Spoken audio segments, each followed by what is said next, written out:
Daniel Simonet, est-ce que vous adhérez à ce que dit Philippe Martinez? La faute au gouvernement, c'est ce qu'on a beaucoup entendu hier dans la manifestation. Bien sûr, et d'ailleurs la réforme des retraites, c'est comme un braquage, légal, mais c'est comme un braquage. Parce qu'il y a un des aspects dont on ne parle pas assez dans cette réforme, qui va vraiment ravir l'ensemble des assureurs et des vendeurs de fonds de pension, de retraite par capitalisation, c'est qu'à partir des cadres qui touchent plus de 10 000 euros par mois, la cotisation, elle va baisser à 2,8%.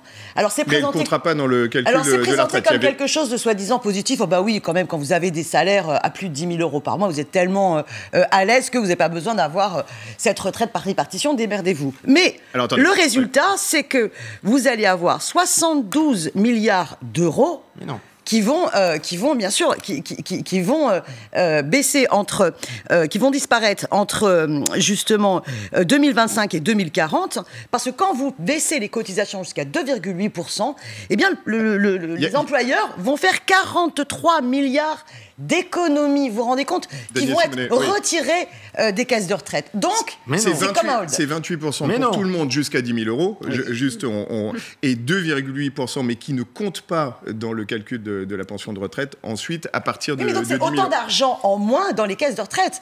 Et donc, on nous présente une réforme par des objectifs comptables, comme s'il n'était pas possible de défendre notre système de retraite par répartition. Il y aurait d'autres mesures à mettre en place pour justement garantir un vrai projet de société qui est de dire, allez, à 60 ans, on permet tout le monde d'avoir une deuxième vie après le travail et d'avoir une continuité du niveau de vie pour pouvoir en profiter après toute une vie de labeur. Au lieu de cela, non seulement votre gouvernement vide une partie des caisses par cette mesure totalement scandaleuse, et en plus promet à tout le monde, public comme privé, de travailler plus longtemps. Jacques-Marie Le Sion vous répond. On sent que vous n'avez pas